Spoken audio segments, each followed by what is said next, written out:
ಇವತ್ತು ಏನು ನ್ಯಾಯಾಲಯ ತೀರ್ಪನ್ನು ಪ್ರಕಟಿಸಿದೆ. ಇವತ್ತು ನ್ಯಾಯಾಂಗದ ಮೇಲೆ ಭಾಳಷ್ಟು ವಿಶ್ವಾಸ ಇದ್ದೀವಿ ನಾವು. ಯಾಕಂದರೆ ನ್ಯಾಯಾಂಗ ಅದ್ರ ಮೇಲೆ ಭಾಳ ಉನ್ನತ ಸ್ಥಾನಕ್ಕೆ ನಾವು ನೋಡುವಂಥದ್ದು. ಅದ್ರ ಮೇಲೆ ಅಪಾರವಾದ ನಂಬಿಕೆ, ಗೌರವ, ಶ್ರದ್ಧೆ ಕೂಡ ನಮ್ಮಲ್ಲಿ ಇದೆ.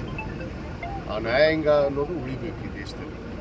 ಯಾಕಂದರೆ ನ್ಯಾಯ ಇಲ್ಲ ಅಂದರೆ ಯಾರೂ ಕೂಡ ಕೋರ್ಟ್ ಕಚೇರಿಗೆ ಹೋಗೋದೇ ಭಾಳ ಕಷ್ಟ ಆಗ್ತದೆ.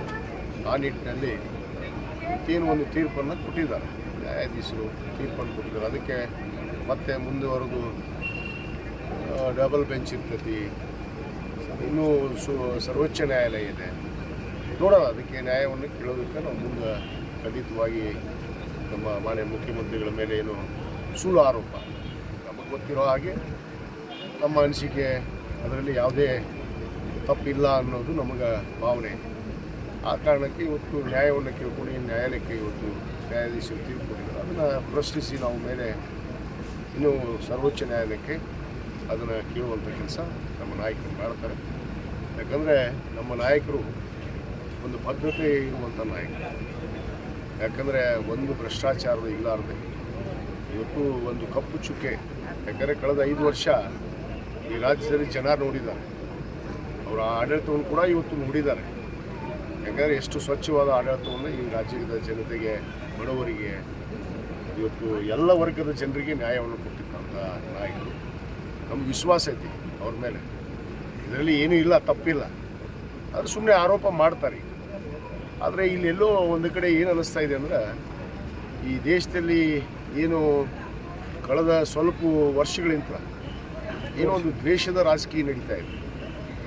ಏನು ಇವತ್ತು ಕೇಂದ್ರ ಸರ್ಕಾರ ಆಡಳಿತಕ್ಕೆ ಬಂದ ಮೇಲೆ, ನರೇಂದ್ರ ಮೋದಿಯವರು ಈ ದೇಶದ ಪ್ರಧಾನಿ ಆದ ಮೇಲೆ ಇಲ್ಲಿ ದ್ವೇಷದ ರಾಜಕೀಯ ಪ್ರಾರಂಭ ಆಗಿದೆ. ಎಲ್ಲವನ್ನು ಕೂಡ ಅವರು ಕಪ್ಪು ಮುಷ್ಟಿಯಲ್ಲಿ ಇಟ್ಕೋಬೇಕು ಅಂತ ಒಂದು ಆಸೆ ಇದೆ. ಯಾಕಂದರೆ ಅದಕ್ಕೆ ಮೊನ್ನೆ ತಾನೇ ಲೋಕಸಭಾ ಚುನಾವಣೆಯಲ್ಲಿ ತೀರ್ಪು ಕೊಟ್ಟಿದ್ದಾರೆ ಜನರು. ಇವತ್ತು ಇವರು ಮಾಡಿರುವಂಥ ಕಾರ್ಯ ಏನು ಹಿಟ್ಲರ್ ಅಂತಾರಲ್ಲ, ಇವರು ಹಿಟ್ಲರ್ ಹಾಕೊಂಡ್ರ ಈ ದೇಶವನ್ನು ಇವರು ಕಪ್ಪು ಮುಷ್ಟಿಯಲ್ಲಿ ಇಟ್ಕೊಂಡು ಆಟ ಮಾಡಬೇಕು ಅಂತಾರೆ. ಅದು ಸಾಧ್ಯ ಇಲ್ಲ. ಕಾರ್ಯಾಂಗ, ಶಾಸಕಾಂಗ, ನ್ಯಾಯಾಂಗ ಅದರದೇ ಆದ ಕಾರ್ಯ ಮಾಡೋದಕ್ಕೆ ಬಿಟ್ಟರೆ ಭಾಳ ಒಳ್ಳೆಯದು. ಎಲ್ಲದರಲ್ಲಿಯೂ ಹಸ್ತಕ್ಷೇಪವನ್ನು ಮಾಡಿದರೆ ಇದು ಪರಿಸ್ಥಿತಿ ಕೆಟ್ಟೇ ಕೆಡುತ್ತೆ ದೇಶದ. ಯಾಕಂದರೆ ಸಂವಿಧಾನಾತ್ಮಕವಾಗಿ ಏನು ನಮ್ಮ ಸಂವಿಧಾನದಲ್ಲಿ ಇವತ್ತು ಡಾಕ್ಟರ್ ಬಾಬಾ ಸಾಹೇಬ್ ಅಂಬೇಡ್ಕರ್ ಅವರು ನಮಗೆ ನ್ಯಾಯ ಕೇಳೋದಕ್ಕೆ ಪ್ರತಿಯೊಬ್ಬ ಪ್ರಜೆಗೂ ಕೂಡ ಇವತ್ತು ನ್ಯಾಯವನ್ನು ಕೇಳುವಂಥ ಒಂದು ಹಕ್ಕನ್ನು ಕೊಟ್ಟಿದ್ದಾರೆ. ಆ ಹಕ್ಕಿನಂತೆ ನಾವು ಇವತ್ತು ನ್ಯಾಯಾಲಯಕ್ಕೆ ಹೋಗ್ತೀವಿ. ನ್ಯಾಯಾಂಗಕ್ಕೆ ನಾವು ಭಾಳ ಗೌರವ ಕೊಡ್ತೀವಿ. ಆ ನ್ಯಾಯಾಂಗ ಅನ್ನೋದೇ ಇವತ್ತು ಈ ದೇಶದಲ್ಲಿ ಉಳಿಲಿಲ್ಲ ಅಂದ್ರೆ ಮತ್ತೆಲ್ಲಿ ಹೋಗ್ಬೇಕು ನಾವು? ಇನ್ನು ದೇವ್ರಂತರೂ ಬರೋದಿಲ್ಲ, ಹೇಳಿದ್ರು ದೇವ್ರು ಬರೋದಿಲ್ಲ, ದೇವ್ರು ಕೇಳಕ್ಕೆ ಹೋದ್ರೆ. ಅದಕ್ಕೆ ನಾವು ನಂಬಿರೋದೇ ಹೀಗೊಂದು ನ್ಯಾಯಾಂಗ. ಆ ನ್ಯಾಯಾಂಗ ಆ ಪರಿಸ್ಥಿತಿ ಆಗಬಾರ್ದು. ಈ ದೇಶವನ್ನು ಇವರು ಕಪ್ಪು ಮುಷ್ಟಿಯಲ್ಲಿ ಇಟ್ಕೊಂಡು ಆಟ ಮಾಡಬೇಕು ಅಂತಾರೆ. ಅದು ಸಾಧ್ಯ ಇಲ್ಲ. ಕಾರ್ಯಾಂಗ, ಶಾಸಕಾಂಗ, ನ್ಯಾಯಾಂಗ ಅದರದೇ ಆದ ಕಾರ್ಯ ಮಾಡೋದಕ್ಕೆ ಬಿಟ್ಟರೆ ಭಾಳ ಒಳ್ಳೆಯದು.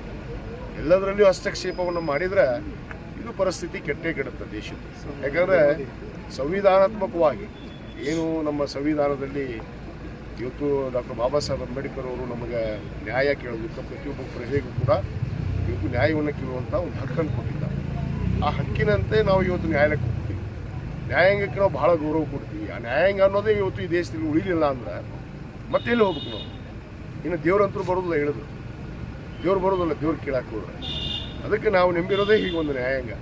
ಆ ನ್ಯಾಯಾಂಗ ಆ ಪರಿಸ್ಥಿತಿ ಆಗಬಾರ್ದು. ಇವತ್ತೇನು ಭಾರತೀಯ ಜನತಾ ಪಕ್ಷದವರು ಈ ದ್ವೇಷದ ರಾಜಕೀಯ, ಇವತ್ತು ತಮ್ಮದೇ ಆಡಳಿತ ನಡೀಬೇಕು, ಎಲ್ಲ ರಾಜ್ಯದಲ್ಲಿ ಇವ್ರದೇ ನಡೀಬೇಕು. ಇವತ್ತು ಇದನ್ನು ಮಾಡುವಂಥ ಉದ್ದೇಶ ಏನಿತ್ತು? ಇದರಲ್ಲಿ ಏನೇನೂ ಇಲ್ಲ.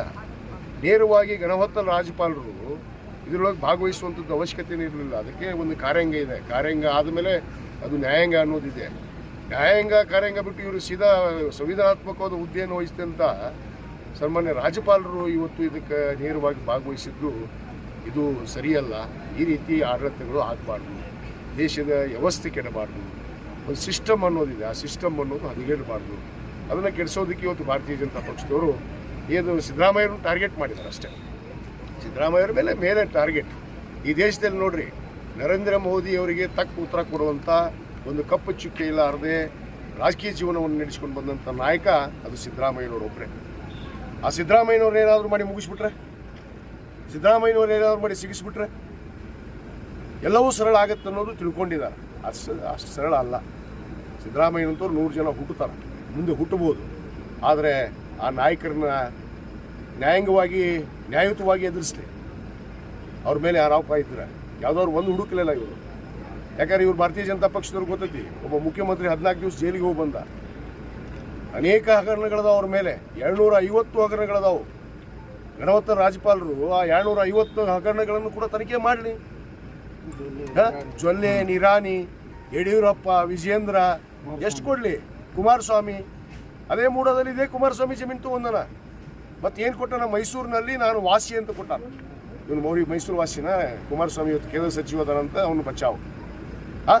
ನಿರಾಣಿ ಮಾಜಿ ಮಂತ್ರಿ ಅಂತ ಬಚಾವ್. ಶಶಿಕಲಾ ಜೊಲ್ಲೆ ತತ್ತಿ ಮಾರಿಲ್ಲ, ಸಾಕಾಗಿಲ್ಲ.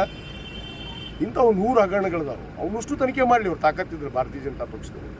ನರೇಂದ್ರ ಮೋದಿಯವರು ಈ ದ್ವೇಷದ ರಾಜಕೀಯ ಏನು ಮಾಡ್ತಾ ಇದ್ದಾರೆ ಈ ದೇಶದಲ್ಲಿ, ಇದು ಸರಿಯಾದ್ದಲ್ಲ. ಇದು ಒಂದು ದಿವಸ ವ್ಯವಸ್ಥೆ ಬರೋದೆ, ಅತ್ತಿಗೊಂದು ಕಾಲ ಸೊಸಿಗೊಂದು ಕಾಲ, ಕಾಲಚಕ್ರ ತಿರುಗ್ತಾ ಇರುತ್ತೆ. ಇದೇನು ನಿಲ್ಲಲ್ಲ. ಇವತ್ತು ನೀವು ಮೇಲೆ ಕೂತಿರ್ಬೋದು, ಒಂದು ದಿವಸ ಮೇಲೆ ನಾವು ಬರ್ತೀವಿ. ಅವತ್ತು ನಿಮ್ಮ ಪರಿಸ್ಥಿತಿ ಏನಾಗುತ್ತೆ ಅನ್ನೋದು ನೋಡ್ಕೊಂಡ್ರೆ ದೇಶದಾಗ ಈ ರೀತಿ ಇದನ್ನು ಬಂದ್ ಮಾಡೋದು ಒಳ್ಳೆಯದು ಅಂತ ಹೇಳಕ್ಕೆ ಇಚ್ಛೆ. Thank you sir.